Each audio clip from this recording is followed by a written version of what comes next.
सारा। और दर्शकों, सबसे पहले पूरी बिग न्यूज टीम आप सभी से अपील करती है कि आप अपने घरों में रहें, घर से बाहर न निकलें और कोरोना महामारी को खत्म करने में अपनी भागीदारी सुनिश्चित करें। और अब आइए बढ़ते हैं आज की सुर्खियों की ओर। शहर में कोरोना के बढ़ते ग्राफ को लेकर जिले के उपायुक्त और जिला पुलिस कप्तान उतरे सड़क पर। तमाम चेक नाकों पर चलाया जांच अभियान। कोविड-19 ऐसी स्पेशल ट्रेन भुवनेश्वर से पहुंची टाटानगर रेलवे स्टेशन। यात्रियों ने शहर पहुंचते ही ली राहत की सांस। और राज्य के मुख्यमंत्री ने प्रवासी श्रमिकों को हवाई जहाज से सुरक्षित उनको उनके घर तक पहुँचाने को लेकर केंद्रीय गृह मंत्रालय से मांगी अनुमति। और अब खबरें विस्तार से। पूरे राज्य भर में शुरू से ही कोरोना से अछूता रहने वाले जमशेदपुर शहर में भी कोरोना पॉजिटिव मरीज पाए जाने के बाद जिला प्रशासन इस प्रयास में है कि हालात नियंत्रण में रहे। शुक्रवार को देर शाम जिले के उपायुक्त और जिला पुलिस कप्तान ने कमान संभालते हुए खुद सड़कों पर उतरे और तमाम चेक नाकों में जांच अभियान चलाया। शहर के जगह जगह में बने चेक नाकों में किसी तरह की ढिलाई न बरती जाए, इसको लेकर पहले से ही हिदायत दिया जा चुका है। अब जिले के उपायुक्त और जिला पुलिस कप्तान इस पर ज्यादा सतर्क हैं। तपती धूप में ही जिले के उपायुक्त और पुलिस कप्तान शुक्रवार को सड़कों पर उतर गए और खुद आने जाने वालों की जांच करने लगे। इस दौरान सड़कों पर जाम का नजारा देखा गया। लोग लॉकडाउन का उल्लंघन कर बाहर निकल रहे थे, जिस पर पुलिसिया कार्रवाई की गई। जिले के उपायुक्त रविशंकर शुक्ला तथा जिला पुलिस कप्तान एम तमिलवणन ने खुद इस दौरान वाहनों तथा लोगों के पास की जांच की। इस दौरान अधिकतर लोग बिना वजह से बाहर घूमते पाए गए, जिन पर कार्रवाई की गई। ये लॉकडाउन का वायोलेशन कई जगह पे देखा जा रहा है। ये लोग वैलिड पास लेते हैं तो वो वैलिड पास खत्म होने के बाद भी वहाँ चलते हैं, उन लोगों को रुकवा रहे हैं। और बहुत लोग अपना ID कार्ड में जा रहे हैं, बोलते हम बैंक में काम कर रहे हैं, फलाना काम करने जा रहे हैं, उनको सब लोग रुकवा रहे हैं। और इससे ज़्यादा कोई भी जो काम कर रहे हैं, ऑफिस काम छोड़ के दूसरे परिवार के साथ भी बाहर निकल रहे हैं, तो उन लोगों को हम लोग अभी चेकिंग किए हैं। उपायुक्त और SSP का हम लोग चेकिंग किए हैं। काफ़ी सारा लोगों को करीब 100 गाड़ी के ऊपर हम लोग उसको चालान कर रहे हैं और बहुत सारा लोग केस भी कर रहे हैं। ये भी हम लोग अवेयरनेस करा रहे हैं कि जो है अननेसेसरी बिना किसी कारण का बाहर नहीं आना है, वैलिड पास होगा तभी आना है। बहुत सारा लोग जो सरायकेला का पास लेकर इधर आ रहे हैं, उन लोग भी हम लोग। जिले के उपायुक्त ने कहा है कि लॉकडाउन के दौरान जो भी बेवजह बाहर निकलेगा उस पर कार्रवाई की जाएगी। साथ ही कई लोग पास का गलत इस्तेमाल करते पाए गए हैं, उनकी पास को जब्त कर कानूनी कार्रवाई भी की जा रही है। वहीं जिला पुलिस कप्तान ने कहा है कि लॉकडाउन का उल्लंघन करने वालों पर पुलिस कड़ी कार्रवाई करेगी। उन्होंने कहा है कि कई लोग ऐसे भी पाए गए हैं जिनके पास पड़ोस के जिले सरायकेला के लिए पास उपलब्ध है, लेकिन वो जमशेदपुर में घूम रहे हैं। ऐसे में उनके पास को जब्त कर कार्रवाई की जा रही है। महत्वपूर्ण है हम सभी लोगों के लिए कि हम लोग लॉकडाउन के जो दिशा निर्देश है उसका अनुपालन करें। और पास के लिए एक सिस्टम डेवलप किया गया है जिसमें विद इन डिस्ट्रिक्ट पास के लिए भी लोग अप्लाई कर सकते हैं। यहाँ पर अधिकांश लोग जो पाए गए हैं वो बिना वैलिड पास के, और कुछ ऐसे भी लोग पाए गए हैं जिन्होंने पास बनवाया है, लेकिन अभी जब ये जा रहे थे तो उसको देख करके स्पष्ट हो रहा था कि ये उस उद्देश्य के लिए नहीं जा रहे थे जिस उद्देश्य के लिए उन्होंने पास बनाया था। तो ऐसी स्थिति में इनके विरुद्ध सुसंगत प्रावधानों के अंतर्गत कार्रवाई की जाएगी। और इस क्रम में हम लोग ये भी सुनिश्चित करने का प्रयास कर रहे हैं कि जाम ना लगे, इसलिए छोटे छोटे डिस्टेंस पर हम लोग अलग अलग चेक पोस्ट लगाना चाह रहे हैं ताकि एक चेक पोस्ट पर अधिक भीड़ ना हो चेकिंग के क्रम में। और यहाँ आपको बताते चलें कि दिल्ली से चलकर भुवनेश्वर जाने वाले कोविड-19 AC स्पेशल ट्रेन का आगमन टाटानगर रेलवे स्टेशन पर हुआ, जहाँ कई दिनों से शहर से बाहर फंसे यात्रियों ने टाटानगर पहुंचते ही राहत की सांस ली। देश के विभिन्न कोने में फंसे मजदूरों, छात्रों व अन्य लोगों के लिए केंद्र सरकार के आह्वान पर विशेष ट्रेनों का परिचालन शुरू किया गया है, जिसमें श्रमिक स्पेशल ट्रेनों के साथ साथ कोविड-19 AC स्पेशल ट्रेन भी है। वहीं शुक्रवार को दिल्ली से चलकर भुवनेश्वर जाने वाली विशेष ट्रेन टाटानगर रेलवे स्टेशन पहुंची, जहां सुरक्षा के दृष्टिकोण से पूरे स्टेशन परिसर में जिला प्रशासन के साथ साथ रेल प्रबंधन व सुरक्षा के मद्देनजर RPF और जिला पुलिस के जवानों को लगाया गया था। टाटानगर से भुवनेश्वर की ओर जाने वाले यात्रियों को थर्मल स्क्रीनिंग के बाद ही टाटानगर रेलवे स्टेशन परिसर में प्रवेश करने की अनुमति प्रदान की गई। न्यू दिल्ली, वहाँ से फिर जमशेदपुर। कितना दिन पहले गई थी आप? मैं तो वहाँ पे जॉब कर रही थी, मार्च में मैंने अपना जॉब छोड़ दिया था। I have to shift my home. Jamshedpur आने में कोई परेशानी? टेक महिंद्रा में जॉब कर रही थी। यहाँ कहाँ रहती है? आदित्यपुर। नाम क्या है मैम आपका? शीतल कुमारी। शीतल कुमारी। कब गई थी दिल्ली? नहीं, मैं हैदराबाद में रह रही थी। मैं टेक महिंद्रा में जॉब कर रही थी। अच्छा। फिर मार्च में मैंने अपना जॉब छोड़ा था, मुझे घर शिफ्ट होना था कम्प्लीटली। अच्छा। तो लॉकडाउन की वजह से मैं। तो अभी आप आ कहीं नहीं, दिल्ली से आ रही हैं? Secunderabad to Delhi, Delhi to Jamshedpur. अच्छा, यहाँ आदित्यपुर में रहते हैं। घर आपके नेटिव यहीं पर? हाँ जी, ये मेरा होम। और अब रुक करेंगे राजधानी रांची की ओर। जी हाँ, जहां राज्य के मुख्यमंत्री ने प्रवासी श्रमिकों को हवाई जहाज से वापस लाए जाने की केंद्रीय गृह मंत्रालय से अनुमति मांगी है। मुख्यमंत्री हेमंत सोरेन ने कहा है कि दूसरे राज्यों में फंसे श्रमिकों को लाने के लिए राज्य सरकार पूरी तरह से प्रतिबद्ध है और इसके लिए सभी जरूरी संसाधनों का इस्तेमाल किया जा रहा है। मुख्यमंत्री हेमंत सोरेन ने कहा कि विशेष ट्रेनों और बसों से प्रवासी श्रमिकों, विद्यार्थियों और अन्य लोगों को वापस लाने का सिलसिला लगातार जारी है और ये प्रक्रिया तब तक चलेगी जब तक सभी प्रवासी श्रमिक सुरक्षित अपने घरों तक न पहुंच जाएं। देख रहा है, आप लोग भी देख रहे हैं और उनको आप ही लोग अवगत करा दे तो ज़्यादा बेहतर होगा कि राज्य सरकार क्या कर रही है, नहीं कर रही है। बहुत जद्दोजहद के विनती के बाद तो ट्रेन की परमिशन मिली है। उनसे हमारा ये भी आग्रह होगा, जो भी आंकड़े हैं आपके पास देश को बता दें सही। और हमने जो गृह मंत्री को अभी अपने मजदूरों को लाने के लिए हवाई जहाज की मांग की है, उसकी परमिशन कब देंगे ये भी बता दें जल्द से जल्द। और वहीं झारखंड के पूर्व मुख्यमंत्री रघुवर दास ने झारखंड सरकार को आड़े हाथों लेते हुए कहा है कि 11 मई को सिकारीपाड़ा में हुए मॉब लिंचिंग में सुलेमान मियां की मौत पर झारखंड सरकार चुप्पी क्यों साधी हुई है, जबकि इस मामले में एक अन्य घायल भी हुआ है। उन्होंने कहा है कि राज्य में जब भाजपा की सरकार थी तो तबरेज अंसारी की मौत का कारण मॉब लिंचिंग ही कहा गया था। उस समय कांग्रेस के शीर्ष नेताओं ने इस मामले को काफी उजागर किया था। नाम बिना लिए उन्होंने कहा कि अभी राज्य के मंत्री पद को सुशोभित करने वाले कांग्रेस नेता तबरेज अंसारी को आर्थिक मदद भी किए थे। सड़क से लेकर सदन तक तबरेज अंसारी का मामला उठा था, मगर उस समय भाजपा की सरकार ने SIT का गठन कर कार्रवाई भी की थी। उन्होंने सवाल उठाते हुए कहा है कि पहले तो सभी वामपंथी दलों के लोगों ने भाजपा के खिलाफ आवाज उठाया, मगर अब सुलेमान मियां की मौत पर सभी चुप्पी क्यों साधे हुए हैं। भाजपा की सरकार में मॉब लिंचिंग और भूख के मामले को काफी उजागर किया करते थे, मगर अब अपनी सरकार बनने पर सभी मॉब लिंचिंग हो या फिर भूख से मौत मामले में सभी ने चुप्पी क्यों साध ली है। उन्होंने कहा है कि राज्य सरकार समझे कि यह सवाल मेरा नहीं बल्कि झारखंड की जनता का है। 11 मई को बकरी चोरी के आरोप में सुभान मियां और एक व्यक्ति को भीड़ ने मॉब लिंचिंग के द्वारा पिटाई की थी। इसमें सुभान मियां की मृत्यु हो गई और एक व्यक्ति अभी घायल है।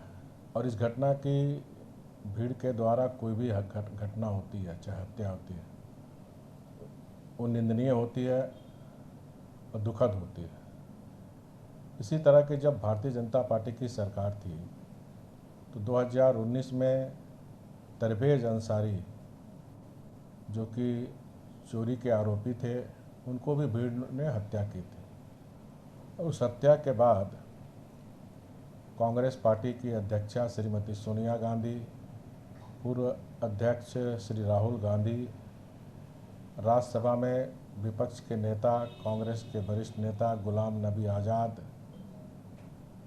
और वामपंथी पार्टियों और अनेक संगठनों ने इस मुद्दे को मॉब लिंचिंग का मुद्दा बनाकर पूरे देश में झारखंड को बदनाम करने का काम किए। और गुलाम नबी आज़ाद ने तो यहाँ तक कहा कि झारखंड मॉब लिंचिंग प्रदेश है। लेकिन 11 मई के बकरी चोरी के केस में सुभान मियां की हत्या पर झारखंड की जनता ये पूछना चाहती है कि श्रीमती सोनिया गांधी, राहुल गांधी, गुलाम नबी आज़ाद और वामपंथी पार्टी के नेता आज मौन क्यों हैं। तरबेज अंसारी की हत्या में उसकी विधवा को कांग्रेस के झारखंड प्रदेश के आज मंत्री पद को सुशोभित कर रहे हैं, वह स्वयं जाकर उनको आर्थिक सहायता दी थी। राहुल गांधी ट्वीट मास्टर है, हर चीज़ में ट्वीट करते हैं, लेकिन एक भी ट्वीट सुभान मियां की हत्या में उन्होंने नहीं की। श्री हेमंत सोरेन मुख्यमंत्री के गृह क्षेत्र गृह जनपद में सिकारीपाड़ा में ये घटना हुई है, लेकिन आज सरकार भी मौन है, झारखंड मुक्ति मोर्चा भी मौन है, इनके मुंह में ताला लगा हुआ। ये हेमंत सोरेन जी ने बात कही थी कि मेरे राज्य में कोई मॉब लिंचिंग नहीं होगी, कोई भूख से मौत नहीं होगी, लेकिन आज इनके भी मुंह में ताला लगा हुआ। और यहाँ आपको बताते चले कि उड़ीसा के केओंझर से पैदल आते हुए टाटानगर स्टेशन सड़क पर 19 मजदूर पहुंचे, जहां सभी मजदूर पटमदा के रहने वाले हैं। सभी के हाथ में होम क्वारंटाइन का मुहर भी लगा हुआ था। इन मजदूरों को सुबह का नाश्ता, दोपहर का भोजन संस्कृति सोशल वेलफेयर ट्रस्ट के द्वारा कराया गया। वहीं अध्यक्ष मनमोहन चक्रवर्ती ने इसकी सूचना जुगसलाई विधानसभा विधायक मंगल कालिंदी को दी, जहां विधायक के प्रयास से सभी मजदूरों को पटमदा पहुंचाया गया। वहीं इस संबंध में जानकारी देते हुए अध्यक्ष मनमोहन चक्रवर्ती ने बताया है कि मानव सेवा से बढ़कर कोई सेवा नहीं है। इसी क्रम में सभी मजदूरों को भोजन कराया गया है। ये मजदूर उड़ीसा से पिछले 2 दिन से पैदल चल के यहाँ तक पहुँचे हैं। हमारी टीम सांस्कृतिक सोशल वेलफेयर टीम की सदस्य यहाँ पे गुजर रहे थे, तो आज हमने देखा कि यहाँ पे कुछ मजदूर बैठे हुए हैं जो असहाय एकदम अपने आप को महसूस कर रहे थे। तो उसे हमने आज ब्रेकफास्ट से लेके लंच का व्यवस्था करके यहाँ से प्रस्थान करवा रहे हैं। और हमारे जो विधायक जी हैं मंगल कालिंदी, उनके निर्देश अनुसार हमारा सांस्कृतिक सोशल वेलफेयर टीम के सदस्य मिलकर हम लोग ये कार्य किए। और यहाँ आपको बताते चले कि कोरोना संक्रमण का खतरा अभी टला ही नहीं, बावजूद इसके जमशेदपुर के निजी स्कूलों द्वारा अभिभावकों पर फी के लिए दबाव बनाने का सिलसिला जारी हो गया है। वैसे राज्य के शिक्षा मंत्री के आदेशों को भी यहाँ के निजी स्कूल प्रबंधन ठेंगा दिखा रहे हैं। ताजा मामला गोविंदपुर स्थित विवेक विद्यालय का है, जहां स्कूल प्रबंधन के तुगलकी फरमान और अभिभावकों पर जबरन दबाव बनाने का आरोप है। झारखंड छात्र मोर्चा का एक प्रतिनिधि मंडल जिला मुख्यालय पहुंचकर जिले के उपायुक्त के नाम एक 5 सूत्री मांग पत्र उन्हें सौंपा, जहां सौंपे गए ज्ञापन के माध्यम से छात्र नेता चंदन ठाकुर ने बताया है कि गोविंद विद्यालय प्रबंधन द्वारा अभिभावकों को मैसेज भेजकर लॉकडाउन की अवधि की फी भरने का दबाव बनाया जा रहा है। साथ ही स्कूल द्वारा किए जा रहे किताब और कापियों की बिक्री में अभिभावकों से मनमाना पैसे भी लिए जा रहे हैं। वहीं उन्होंने बताया कि स्कूल प्रबंधन द्वारा हर साल पाठ्यक्रम में नए किताबों को जोड़कर उसके एवज में मोटी रकम उगाही की जाती है। वहीं उन्होंने राज्य का शिक्षा मंत्री के आदेशों की अवहेलना करने का आरोप स्कूल प्रबंधन पर लगाया। वैसे यह कोई पहला मामला नहीं है कि निजी स्कूल प्रबंधन द्वारा अभिभावकों पर फी जमा करने का दबाव बनाया जा रहा है। ऐसे में सरकार और जिला प्रशासन को गंभीरता दिखाने की जरूरत है। विवेक विद्यालय के अभिभावकों के द्वारा कुछ प्रवीण सिंह जी को कुछ मामले सामने आए थे जिसमें अभिभावकों को लूटने का काम किया जाए। प्रवीण सिंह जी द्वारा ये मामला हमारे संज्ञान में आया और एक सामाजिक व्यक्ति और छात्र नेता होने के नाते इस मामले को संज्ञान में लेकर मैंने स्कूल प्रबंधन से बात की। स्कूल प्रशासन से कोई हल नहीं निकला। उसके बाद भी वो लगातार कॉपी किताबों को बेच रहे थे। इस मामले को लेकर हम सबसे पहले डीसी ऑफिस के पास आज आए हैं। इसमें 5 सूत्री मांगे थी कि स्कूल प्रशासन द्वारा जो भी पुस्तकें बेची जा रही हैं, कॉपी किताब बेची जा रही है, उसमें सभी का मूल्य अनुचित लिया जा रहा है। 30 रुपये की कॉपी को 50 रुपये में दी जा रही है। 20 रुपये की आपको देखें तो 40 से 50 रुपये में मिलने वाला प्लास्टिक कवर जो है उसे 80 रुपये में बेचा जा रहा है। वहीं लगातार शिक्षा मंत्री के कहने के बाद भी अभिभावकों के मोबाइल पर मैसेज कर उन्हें मानसिक प्रताड़ित किया जा रहा है कि आपको फी भरने के लिए उन्हें बाध्य किया जा रहा है। और खबरों में फिलहाल वक्त है एक छोटे से ब्रेक का। बने रहिए हमारे साथ। मुंबई बेकरी अब आपके शहर में किफायती दरों पर लेकर आ गया है एक से बढ़कर एक tasty pizza, cookies, all types of cake, all types of snacks, all types of biscuits, patties और भी बहुत कुछ। तो फिर देर किस बात की, आज ही अपनी पसंद का व्यंजन घर बैठे ऑर्डर करें। हमारा पता Mumbai bakery, house number 13, market area, Dhatkidih, Jamshedpur. Phone number 9593760653 62973188081। Break के बाद एक बार फिर से आपका स्वागत है। लॉकडाउन के दौरान जमशेदपुर के परिवहन कार्यालय से अब तक 9000 पास लोगों को इशू किया जा चुका है। यह पास इंटर स्टेट एवं अदर स्टेट के लिए इशू किया गया है। साथ ही उड़ीसा और छत्तीसगढ़ से लगभग 600 मजदूरों को जिला परिवहन विभाग ने बसों के जरिए शहर लाया है। जिला परिवहन पदाधिकारी दिनेश कुमार रंजन ने बताया है कि अन्य राज्यों से आने वाले प्रवासी मजदूरों को बसों से लाया जा रहा है। उन्होंने कहा है कि अन्य राज्यों से ट्रेन से आने वाले प्रवासी मजदूरों को भी बसों से लाया जा रहा है। रांची, बड़काकाना और धनबाद ट्रेन से पहुंचने वाले श्रमिकों को बसों से इस जिले में लाया जा रहा है और हर रोज 3 और से अधिक प्रवासी मजदूरों को लाने के लिए अधिक बसें जिला प्रशासन की ओर से भेजी जा रही हैं। अभी तक जो है इस ज़िले से इंटर स्टेट के 3003 पासेस इशू हुए हैं, इंटर डिस्ट्रिक्ट के 2802 और इंट्रा डिस्ट्रिक्ट के 3032। कुल मिलाकर के आप कह सकते हैं करीब 9000 पासेस इशू किए गए हैं। और लॉकडाउन 3 के बाद से हम लोग जो है जब से सरकार का आदेश हुआ है कि श्रमिकों को दूसरे स्टेट से लाना है, तब से हम लोग जो है जो कुछ बसें हम लोग भेज रहे हैं विभिन्न स्टेट में, उड़ीसा हो, छत्तीसगढ़ हो, वहाँ से श्रमिक ला रहे हैं। तो इसमें जो है उड़ीसा हम लोग 10 बसें भेजे थे और छत्तीसगढ़ 15 बसें भेजे थे, जिसमें करीब 350 इस ज़िले के मजदूर थे, बाकी 300 के करीब अन्य ज़िलों के मजदूर थे। मतलब कुल 650 के आसपास हम लोगों ने इन बसों से लाया। उसके बाद जो है प्रतिदिन जो है जो ट्रेनें आ रही हैं विभिन्न स्टेशनों में, हटिया, बरकाकाना, बोकारो, धनबाद, ये सबसे रेगुलर श्रमिक आ रहे हैं और हम लोग बसें भेज करके श्रमिकों को ला रहे हैं। और इधर कोरोना वायरस से लोगों को बचाने के लिए देश में 50 दिनों से अधिक कोरोना बंदी किया गया। वहीं जमशेदपुर में इस दौरान अभिभावकों को सबसे बड़ी चिंता छोटे छोटे बच्चों के लिए हो रही है। जी हाँ, जहाँ स्कूल बंद है, ट्यूशन बंद है, खेलकूद के सारे मैदान और पार्क भी बंद हैं। दिन रात बच्चे घरों में रह रहे हैं, जिससे बच्चे काफी परेशान नजर आ रहे हैं। वहीं कई बच्चे कोरोना बंदी के दौरान अपनी पुरानी संस्कृति को समझकर प्रधानमंत्री की अपील का पालन कर रहे हैं, तो वहीं कई बच्चे दिन रात मोबाइल में ऑनलाइन गेम खेलते नजर आ रहे हैं, जिससे घर के अभिभावक भी काफ़ी परेशान और चिंतित हैं। जिसमें 4 साल के एक बच्चे ने इस कोरोना बंदी के दौरान रामायण पाठ का गीत गाते हुए प्रधानमंत्री की अपील को लोगों तक पहुँचाया है।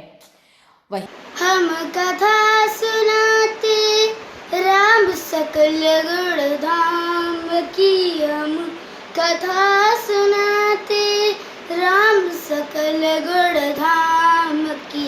ये रामायण है पुण्य कथा श्री राम की, ये रामायण है पुण्य कथा श्री राम की।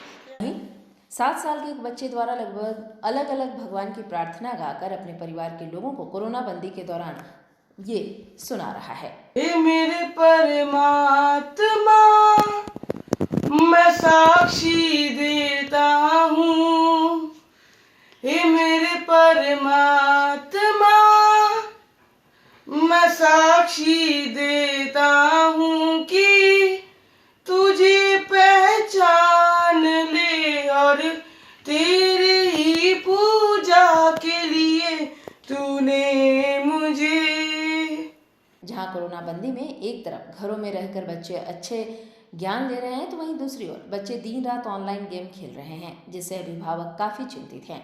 वहीं इस कोरोना बंदी के दौरान बच्चों पर विशेष ध्यान देने की अपील शहर के उपायुक्त ने अभिभावकों से की है। आज के टाइम में जहां बच्चे दिन भर इलेक्ट्रॉनिक गैजेट्स का इस्तेमाल कर रहे हैं, चाहे वो मोबाइल हो, लैपटॉप हो, कंप्यूटर हो या टीवी हो, इस समय माता पिता का ये फर्ज बनता है कि वो ध्यान रखें कि बच्चे उस गैजेट्स का सही इस्तेमाल कर रहे हैं या गलत।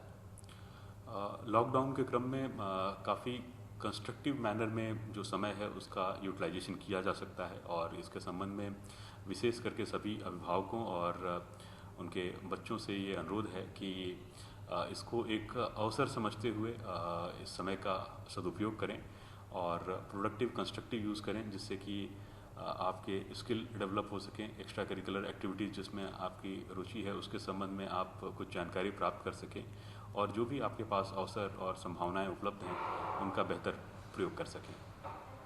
और इधर जमशेदपुर में लॉकडाउन के बीच कैब चालकों की हालत इन दिनों खराब है। लॉकडाउन के कारण इनकी रोजगार बंद है और इन्हें सरकारी तंत्र की तरफ से कोई मदद भी नहीं मिल रहा है। शुक्रवार को ये चालक जिले के उपायुक्त के पास अपनी फरियाद लेकर पहुंचे। गौरतलब है कि शहर में लगभग 300 की संख्या में कैब चालक हैं और लॉकडाउन में कैब चलाने की इजाजत नहीं है। ऐसे में इन सभी चालकों का रोजगार बंद हो गया है।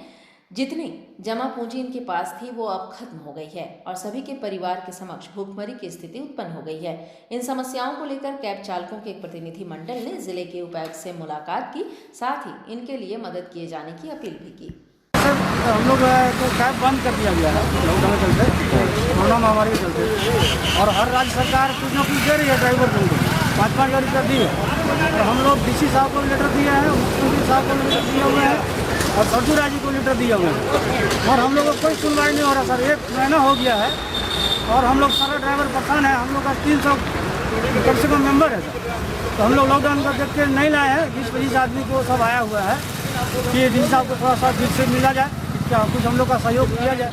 और इधर इस लॉकडाउन को देखते हुए रांची नगर निगम ने एक योजना की मांग करते हुए मुख्यमंत्री को पत्र लिखा है, जिसमें टैक्स में छूट देने की बात कही गई है। बताते चलें कि मध्यम वर्गीय लोगों को राहत दिलाने के लिए रांची नगर निगम ने मुख्यमंत्री को लेटर लिखकर 1000 स्क्वायर फीट से कम क्षेत्रफल में कोई टैक्स नहीं लेने व 1000 स्क्वायर फीट से ज़्यादा वाले क्षेत्र में 50% टैक्स माफ करने की बात उप महापौर संजीव विजय वर्गीय ने मुख्यमंत्री के समक्ष उठाई है। सबसे पहले तो मैं आप सभी लोगों का बहुत बहुत स्वागत करता हूं। आज इस कोरोना जैसी महामारी में जहां लॉकडाउन है, आप लोग लगातार जनता के बीच में जाके जो भी समस्या है उसको उठाने का काम और लोगों को जागरूक करने का काम कर रहे हैं। आज के प्रेस कॉन्फ्रेंस का मुख्य उद्देश्य जनता को कैसे राहत दिया जा सके। लगातार बातें चल रही हैं कि बड़े बड़े राहत पैकेज भी केंद्र सरकार के द्वारा भी दिए गए, राज्य सरकार भी बहुत सारी योजना ला रही है जिससे कि गरीब और आम लोगों को फ़ायदा मिल सके। रांची नगर निगम शहरी निकाय क्षेत्र है और मेरे दिमाग में भी पिछले कई दिनों से चल रहा था कि शहरी निकाय के लोगों की समस्याओं को हम कैसे दूर कर सकें। उसमें हम आम लोगों से टैक्स लेने का काम करते हैं, होल्डिंग टैक्स। और होल्डिंग टैक्स रेवेन्यू का एक बहुत बड़ा साधन नगर निकाय को चलाने का भी है।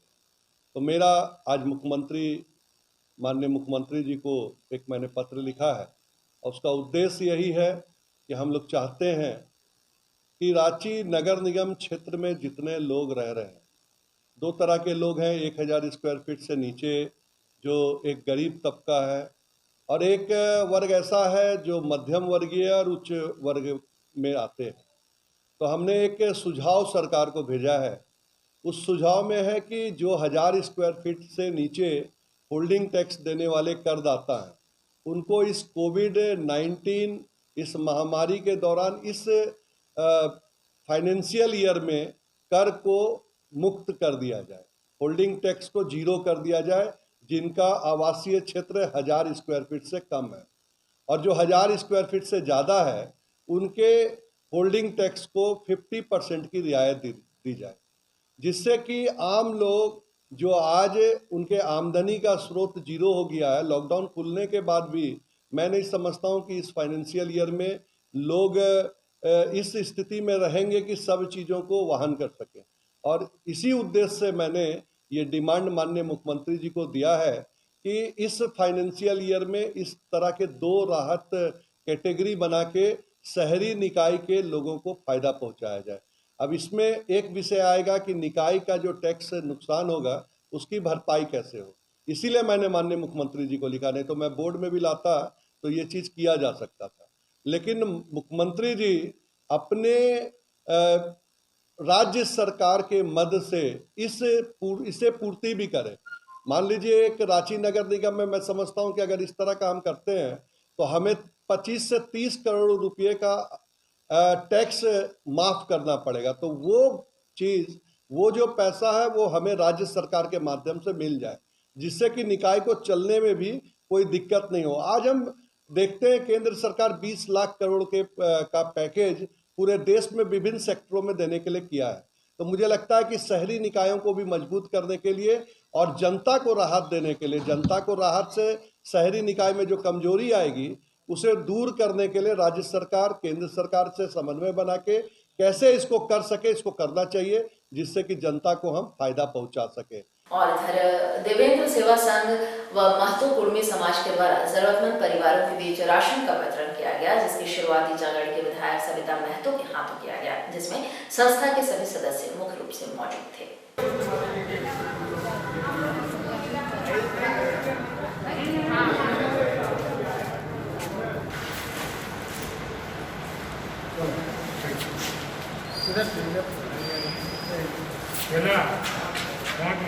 हम लोग इसमें 120 आदमी को चावल 5 किलो करके चावल, दाल, तेल, उसके बाद आपका प्याज और क्या सोयाबीन बड़ी, ये सब 130 आदमी को हम लोग वितरण कर रहे हैं। जो भी जो संस्था सोचा सबका ये किया कि भाई कुछ तो हम लोग मदद करें।